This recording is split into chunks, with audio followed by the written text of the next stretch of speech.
Hello, everybody. Welcome to another Heritage Live, this one all about planes. My name is Joelle Waiminga. I'm the Operations Coordinator here at Coquitlam Heritage.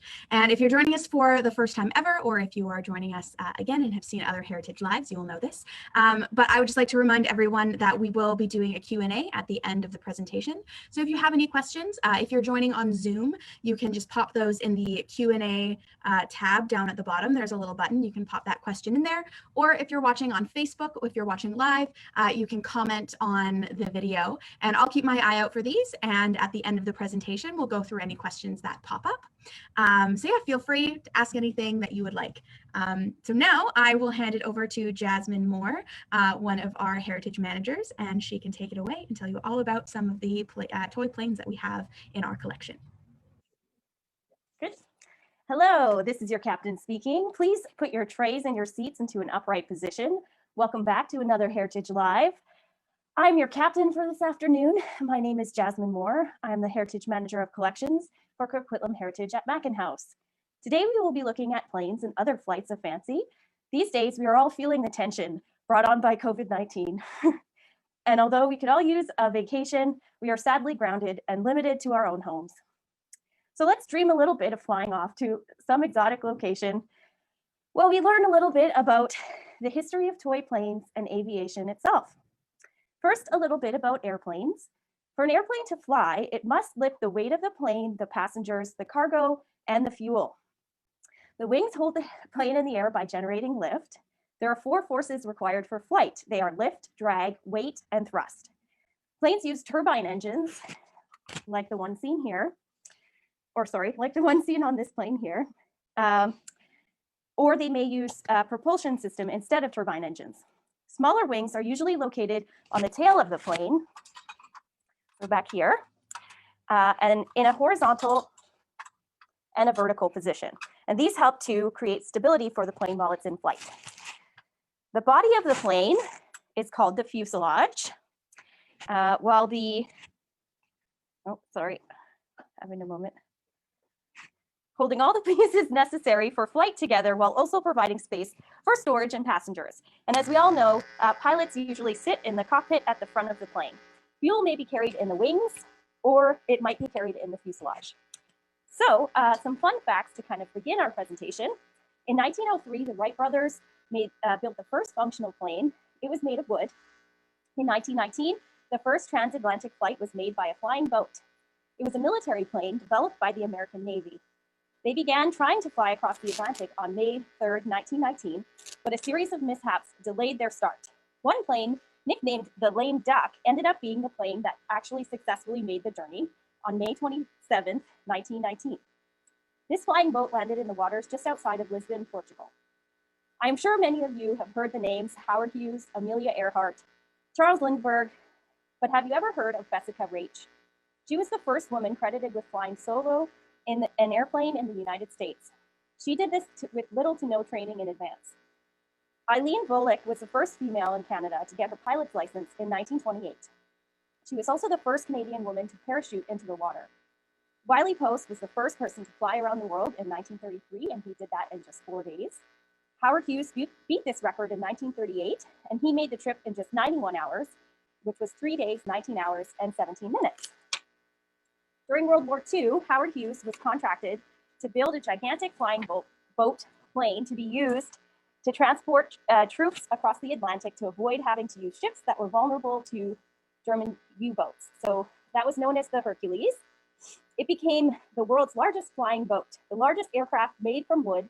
It had a wingspan of 320 feet long, and it was not ready until after the war, however, so it was kind of useless as a troop transport. Critics nicknamed this boat the Spruce Goose, but it was actually made of birch. It cost $22 million to build, 2 prototypes, and today, if you want, you can visit the Goose at the Evergreen Aviation and Space Museum in Oregon. Hughes became heavily involved in the Trans World Airlines in the 1940s, purchasing several Lockheed Constellation airliners, one of the highest performing aircraft of the 1940s and 1950s. This allowed him to pioneer transcontinental service in the United States. During World War II, Hughes managed to negotiate rights to flying in Europe, making TWA the first airline to first airline company to fly both domestic and international flights. With that, let's begin our discussion about planes, starting with the famous China Clipper, which was a Pan Am plane. And for those of you who may have seen the movie, The Aviator, this would be probably pretty familiar. So we have actually 3 versions of this plane in our collection, which just goes to show you how popular it was at the time. All of these planes predate the Spruce Goose. They date to about 1930-35. These planes were made by Wyandotte. The China Clipper was one of the largest planes in its day. It was the first of 3 flying boats built for Pan American Airways. They began their first commercial transport airmail service from San Francisco to Manila in November 1925. Each plane cost about $417,000 to build, and it was built by the Glenn Merritt Company in Baltimore, Maryland. The Martin M130 could fly nonstop between Honolulu and San Francisco, which was a whopping 3,840 kilometers in distance. It was also the longest major route in the world without an emergency landing field. The Martin M130 flying boats became popular in the 1930s because early airfields did not make for pleasant landings. They also could land in the water in a state of emergency, putting to rest fears of travelers who did not like flying over the water. The first attempt to cross the Pacific was on November 22nd, 1925, and they took off from Alameda, California. The plane was supposed to fly over the famous Golden Gate Bridge, linking San Francisco and California, which was under construction at the time, but the plane was not able to reach enough speed to clear it, so it actually had to fly underneath it instead. The plane reached Manila on November 29th after dropping a whopping 110,000 pieces of mail off at Honolulu, Midway Island, Wake Island, and Guam. The China Clipper was actually also known as the NC-14716. Additional Clippers were assigned to the transatlantic and South American routes operated by Pan Am. They were the China Clipper, Philippine Clipper, Hawaiian Clipper, Honolulu Clipper, California Clipper, and the Pacific Clipper. This aircraft had a short range, so additional hospitality measures had to be added to many of the stops on its routes. This meant that hotels, catering, dock repair, road, and radio facilities had to be put in place at the intermediate stops along the route. Both Wake and Midway were virtually uninhabited at this point. These planes were really similar to luxury flying hotels. They included sleeping accommodation, dining rooms, and leisure facilities, in addition to the usual aircraft seating. A ticket from San Francisco to Honolulu was about $1,700, which equals about $30,000 in 2019. That was double the price of a car at the time, which averaged about $600. The crew actually outnumbered passengers on a lot of the flights. Each passenger compartment held 8 seats or 6 sleeping berths, while the lounge area seated 12 people. The plane could only accommodate 32 passengers. This plane had to carry 3,800 gallons of, or 14,383 liters of fuel. The distinctive propellers on the front of the plane, so they are mounted, this is a high wing plane, monoplane with 4 props. So they're mounted on the top of the plane here. They could be angled for maximum performance during takeoff and landing to increase the aircraft's efficiency. During World War II, the China Clipper was pressed into service to transport naval personnel. It was painted olive green and had an American flag painted just below the cockpit. The Philippine Clipper crashed in 1943, killing actually 19 passengers on board, 10 of which were military personnel. On January 8, 1945, the China Clipper sadly took its last flight. And here we have an image of a stamp. It's a commemorative stamp featuring the China Clipper.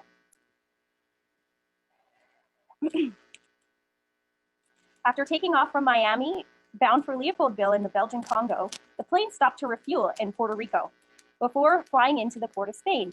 The plane missed its first approach, and then on its second approach, it came at it too low and at too high of a speed and ended up crashing into the water. 23 passengers and crew were killed. Only 7 survived, including the pilot in command and the first officer who was actually flying the plane when it crashed. The Hawaiian Clipper also had a sad fate. It disappeared with 6 passengers and 9 crew on board on its way to Manila from Guam on July 8, 1938, or July 28, 1938. There was actually a movie released in 1936 called The China Clipper, which starred Humphrey Bogart in an early role. Pan American Airways was founded by Juan T. Tripp in 1927. Pan American was banned from domestic routes in exchange for the monopoly on international routes. After World War II, the monopoly on overseas routes diminished. However, they were not permitted access to domestic routes until 1978. So that is our China Clipper. And we have 3 versions. These are all by Wyandotte. They are pressed steel with a baked enamel finish. This one is red, cream, and blue, and it has wooden wheels. It's a very basic, simple plane, and the cutwork is very distinctive of Wyandotte. We actually have quite a few Wyandotte planes that we'll be talking about today, so keep your eye peeled for that. So there's that one, and then there's this one as well, and this is just red, again, wooden wheels, very basic, the distinctive 4 propellers mounted on high wing. And this one is particularly unique because it actually says China Clipper, Wyandotte Toys, and then it has the Pan Am logo on it, which is, slightly damaged. But otherwise, this toy is in pretty good shape. It has a solid bottom, though, where the other ones are just open at the bottom. And these are wooden wheels, but they've been painted silver. There's that. So next, we're going with a very tiny plane. So this is a cast iron plane known as the monocoupe, and you can see it's written right here on the wing. And again, it's a high wing plane, has 1 prop engine, and it's by the Arcade Manufacturing Company, which was based out of Freeport, Illinois. Arcade Toys was also known as Novelty Iron Works, and it was founded in 1868 by Edward and Charles Morgan.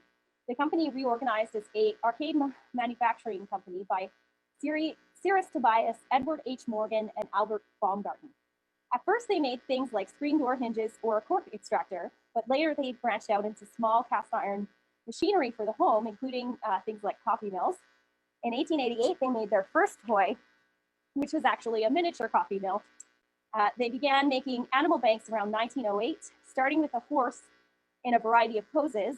They also made lions, seals, pigs, buffaloes, cows, rhinoceros, and even a rat. In 1921, they struck an agreement with the Yellow Cab Company, where they were permitted to manufacture a miniature version of the recognizable cab. Yellow Cab was actually their first very successful toy. They also made dollhouse furniture and cast iron penny toys. In 1946, the company was purchased by Rockwell Manufacturing of Buffalo, New York, but they ceased all operations in 1953. So the monocoupe airplane is a small, lightweight, and inexpensive aircraft, which was produced during the 1920s and 1930s. It was kind of marketed as being sporty, efficient, compact, and convenient. It was the first popular compact, and it had an enclosed cabin, 2 seats, and it was a lighter plane in an era where, it was a lot of mega planes like the China Clipper being marketed, and they were usually a lot more expensive and had open cockpits in some cases. It was very successful in air racing in the 20s and 30s.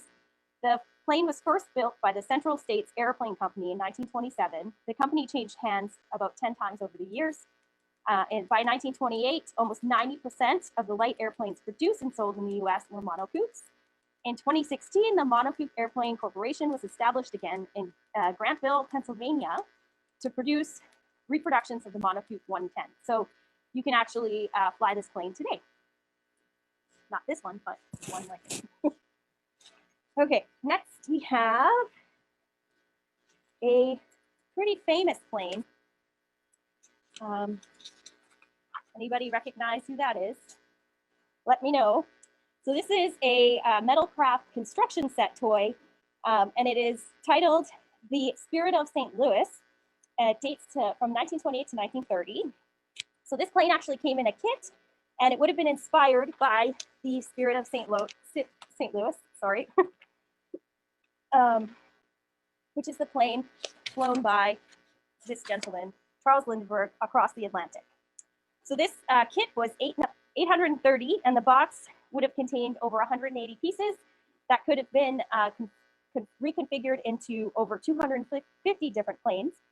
Metalcraft Toys began as Metallic Industries in 1920. They were based out of St. Louis. G. Carlton Hosch had a vision to make toys for 2 or more children to play with together. So at first they made a lot of toys for playgrounds like teeter-totters. In 1926, there was a big decline in the sale of these toys. So they renamed the company Metalcraft Juniors, offered planes and building sets for kids, and they became very successful because parents could buy their kids a toy that would yield multiple different types of toys, keeping them occupied for hours and hours, which is very important if you're a parent. Many different types of airplanes and construction sets were offered through the Metalcraft line. They acquired the rights to build this plane, the Spirit of St. Louis. In 1931, Metalcraft also designed a series of small pressed steel trucks that sold for about 25 cents each. The Great Depression forced many to downsize their spending, and at that point, the company kind of faded away, unfortunately. Many manufacturers capitalized on the success of Lindenberg in the late 1920s, so this is probably not the only version of a Spirit of St. Louis plane. So a little bit about Charles Lindenberg and his first solo transatlantic trip. He was flying from New York to Paris. The plane is a high-wing monoplane. The flight took place May 20th to 21st, 1927. It was one of the best-known aircrafts in the world. At the time, Lindenberg lived in St. Louis, Missouri, loosely based on the Ryan M2 mail plane. This plane, however, had a 4,000-mile range, and it was considered at the time to be an experimental aircraft. It had a single engine, so single engine in the front, and it was one of the most aerodynamic, advanced, streamlined planes of its age. There was a single seat in the kind of in midway, wasn't quite up at the front, but it was actually designed to be quite uncomfortable to keep Lindenberg awake in the very long flight that he had. He actually was used to flying in the rear of the plane because before this, he flew for a mail company. And so he was used to having mail bags in front of him. So they actually moved the fuel tanks to the front of the plane, and then they put the oil tank in like behind that, but in front of Charles, so that that could act as a firewall in case there was a plane crash. And this also prevented the fuel tanks from crushing the pilot in case of a plane crash, because I guess that was a common thing that happened at the time. There was also no front windshield, which you can kind of see in this photo here. So he actually had to like peek out over out the side window to be able to see. So he had to yaw the plane to be able to look in front of him. He also had a periscope installed on board so he could avoid hitting low structures at a low altitude, like trees or ship masts, etc. He carried no radio because it was pretty heavy and difficult to use anyway at this time. The fuselage was made from treated fabric that was stretched over a metal frame, and the wings were actually fabric that was stretched over a wooden frame. So after successfully completing the journey, he won the $25,000 Orteig Prize. Several people actually attempted to win this prize before Charles. He was the first to be successful, and unfortunately, before him, 6 men died in 3 separate crashes, and another was injured in a 4th crash. Lindenberg took off from Roosevelt Airport, based out of Garden City, New York, and he landed 33 hours and 30 minutes later at the airport in Paris. It was a distance of approximately 3,600 kilometers. He was only 25 when he made this flight. In March 1932, a lot of you probably have heard of Lindenberg's baby. His infant son was actually kidnapped and murdered in what American media called the crime of the century at the time. The case prompted the US Congress to establish kidnapping as a federal crime if the kidnapper had to cross state lines with the victim. The hysteria around the case drove the family to Europe in 1939. The kidnapper was eventually caught using the bills that he had been paid for the ransom, and he was actually convicted and electrocuted. Later in his life, Lindenberg was a suspected Nazi sympathizer during World War II, and he ended up resigning from the Air Force, but he did assist later on in the war, I think, with training, but he never re-enlisted. In 1953, Lindenberg actually won a Pulitzer Prize for his book, titled The Spirit of St. Louis. So that's our next plane, the Spirit of St. Louis. And next, we have this, which is, I think it's a Wyandotte. I found several references to it being a Wyandotte. It doesn't have the same cut work that we will see on the other planes, but it is pressed steel and it has a baked enamel finish. And again, this is a monoplane, high wing, single engine. And it's actually also a very famous, inspired by a very famous plane, I should say. So this dates to about 1930. It is a Lockheed monoplane known as a Lockheed Vega. So we have two photos here. This is the model of plane, flown by Amelia Earhart when she broke 2 world records. In 1929, National Air Races in Cleveland, Vegas took the award for speed in almost every race. The Vega 5 was released in 1929 with a 6-seat configuration. It had a top speed of 298 kilometers per hour. Amelia flew the Lockheed Vega 5 across the Atlantic Ocean solo. So this is her plane pictured here, and it's actually in the Smithsonian Museum, the Air and Space Museum in Washington, D.C. And she apparently called her plane the Little Red Bus. She purchased it in 1930 and ended up modifying the fuselage after she had an accident. So she added more room for fuel tanks and 3 extra compasses, a drift indicator, and a more powerful engine. On May 20th to 21st, 1932, she became the second person to fly across the ocean nonstop after Charles Lindbergh. She took off from Harbor Grace, Newfoundland, and landed 15 hours and 2,026 miles later in a field near Londonderry, Northern Ireland. On August 24th to 25th, she flew solo from Los Angeles to Newark, New Jersey. She covered a distance of 2,447 miles in about 19 hours. Earhart sold her 5B Vega, so this one, to the Franklin Institute in Philadelphia after purchasing a Lockheed 5C Vega, and it was acquired by the Smithsonian in 1966. So there is our Wyandotte pressed steel high-wing monoplane. Okay, next, we have a very large plane. Try to get it so you can see the whole thing. So this is a plane by Shibley, and it dates to about 1929.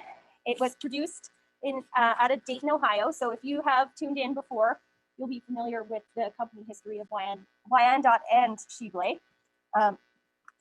Shibley was one of the first companies to produce friction toys. So the toys that you pull back, and then if you let it go, it'll go on its way. So this is a monoplane, but it actually has a parasol wing. So it's not attached to the fuselage. As you can see, it is mounted to the fuselage with struts. And there is very few monoplanes apparently built between 1914 and 1920. The low engine power and airspeed of the wings of the monoplane, the wings had to be larger in order to create enough lift. While a biplane, so that's a plane that has a wing on either side, or a wing on the top and a wing on the bottom, 2 wings, they could have smaller, they were usually smaller and a lot lighter. So they were less desirable early on, but they offered highest efficiency and lowest drag of any wing configuration. So after the 1930s, it is one of the more common forms of a fixed wing aircraft. They're very simple to build, and mounting the wing like this above the fuselage actually increased a lot of visibility. So pilots could, do things like reconnaissance, and it was easier to kind of see below you. And it is very popular today for amphibious planes and also small home-built and ultralight aircraft. So this is a later plane for Shibley, probably one of the latest before they ended up going out of business. And it has, this is called a radial engine. So you can see on the front, it's very similar to that. So it is air-cooled, and the radiator is like out in front, and then later on it becomes enclosed. And this plane actually has, we'll talk more about this later, but you can see here, these are called rondels, and they are in a star shape, and that indicates that this is an American plane, although usually they're only featured on warplanes And I don't think that this is a warplane. I think this is actually, a transport plane or a mail plane, because we have a pilot and then there's a young boy sitting here in the back, as well as a lady. And I did a bit of research, tried to identify the plane that this was inspired by. It was difficult. I found a couple that may be similar. So this one here is a Curtiss Robin C1, and it has this very square-shaped fuselage. And again, it has the parasol-mounted wing and the radial engine. I also found this one, which is a Hamilton H-47. So may also be inspired by that. This one, though, the wings tend to go through the fuselage, but it does have the square-shaped fuselage. So anybody knows, let me know. I am not an expert in planes, but I'm doing my best to kind of figure out what we have in the collection and kind of where the planes, where these toys got their inspiration from. So next we have this little guy. So this is a 4-prop plane. It is a biplane, and this was made by the Gunthermann company. They were founded in 1826, based out of Nuremberg, Germany. Gunthermann produced mechanical toys starting in 1898. They also produced a number of comic and character windups in the 1960s. The founder was Siegfried Gunthermann. He passed away in 1890, and his widow married a man named Adolf Weigel.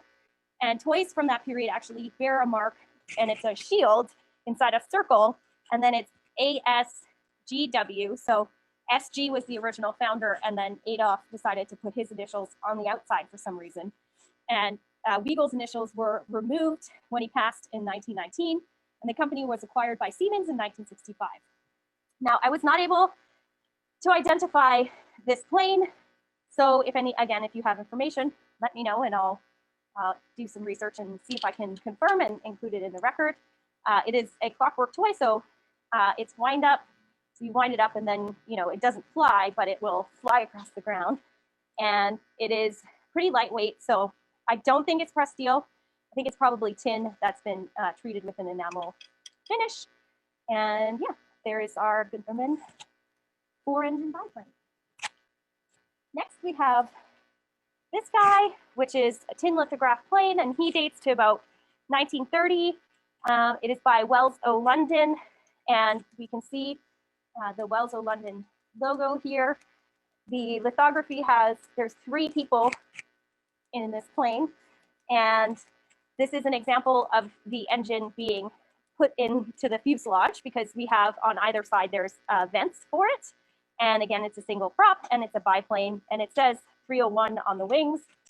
I tried to see if I could identify the plane it was inspired by based on the 301, but it's usually a mixture of like real life inspiration and who knows. So it says made in Great Britain here on the tail, and a little bit about the company. So Alfred Wells started making metal toys in 1919. He seized an opportunity after World War I, as German companies had a large monopoly on the market. And after World War I, they no longer had dominance. So he produced cheap tin plate vehicles and created the Wells O London logo with 2 water wells in 1924. The company was originally based out of London, and they acquired Brimtoy in 1932. And then they included Brimtoy usually, sometimes not all the time, but usually with their logo. So it would say Wells Brimtoy. And so I believe this is pre-1932. And yeah, it's a lovely little plane. And again, it is wind up, so there's a key, and it's actually, I don't think that comes out, it's built in. And you spin it, and then it flies across the ground.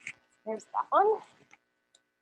Okay, next we're going to switch gears a bit and show you one of the more unique pieces in our collection. So this is a piece that was made by Unique Art Manufacturing, and it features a dirigible and a plane.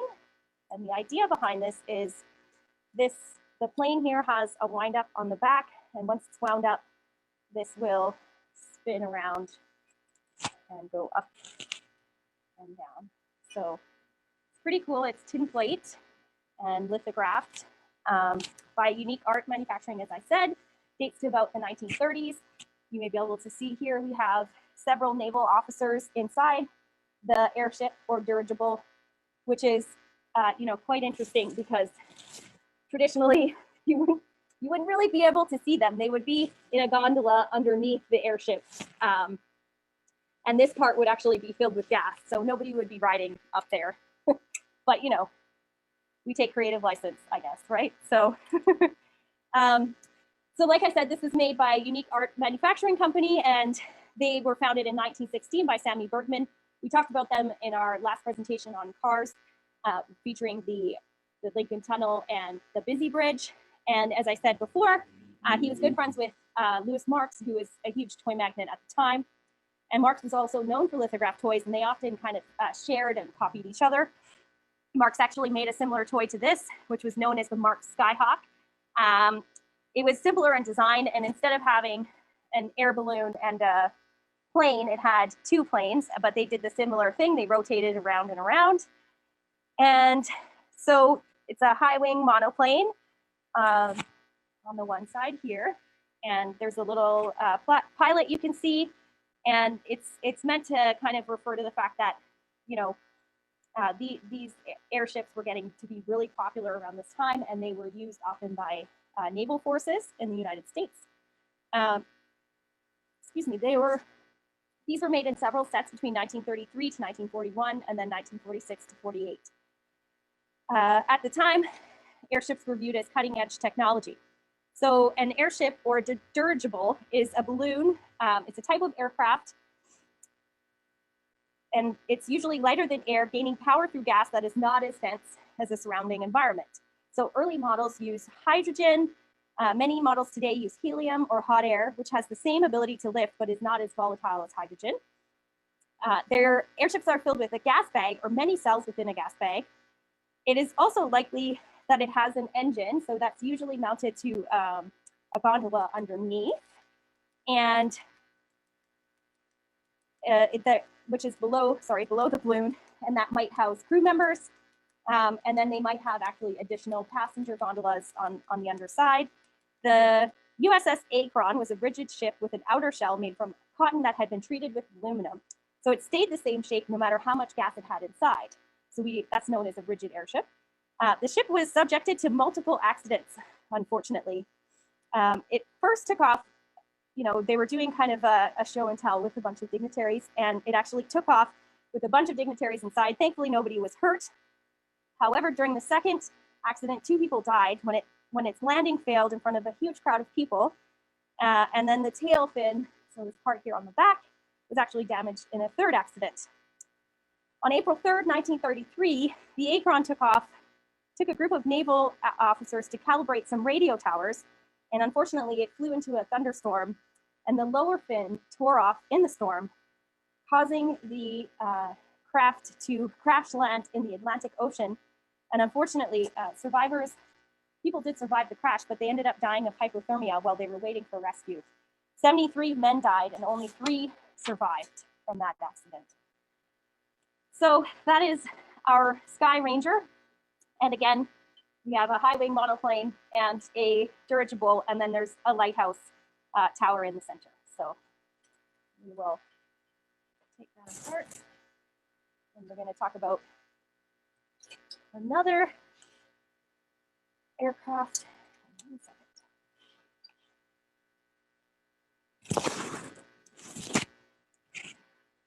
So here we go. There's this guy. See him, he's pretty large. So this is actually a toy Zeppelin, and it's by Marx and Company. It dates to about 1920. On the top here, you can see it has 2 rondels, and that indicates that this is an American Zeppelin. So the earliest airships were invented around 1670, with a more practical version taking flight around 1785. So it's been around for a long time. People have always wanted to fly. The name dirigible comes from the French word meaning steerable, a name Henri Giffard gave to his machine on its first flight in September 1852. Before 1940, the first aircraft capable of control flight were actually airships. Several high-profile accidents, however, contributed to the decline of their use in the 20th century. Count Zeppelin was the first to fly these types of aircraft, and he founded his own company making rigid airships, hence why they are often called Zeppelins. So blimps are soft, non-structured aeroships, while Zeppelins are rigid aeroships. So only 4 metal-clad airships are known to have been built, and only 2 of these actually flew. I have a photo here of one, and I'll save the other one. So Zeppelins were used during the First World War as bombers to launch raids in Belgium, France, and the United Kingdom. Going back, sorry, Luftschifffbau is a German word which means building of aeroships, and Luftschifffbau Zeppelin was founded in 1908 by Count Ferdinand von Zeppelin. They produced both military and civilian airships.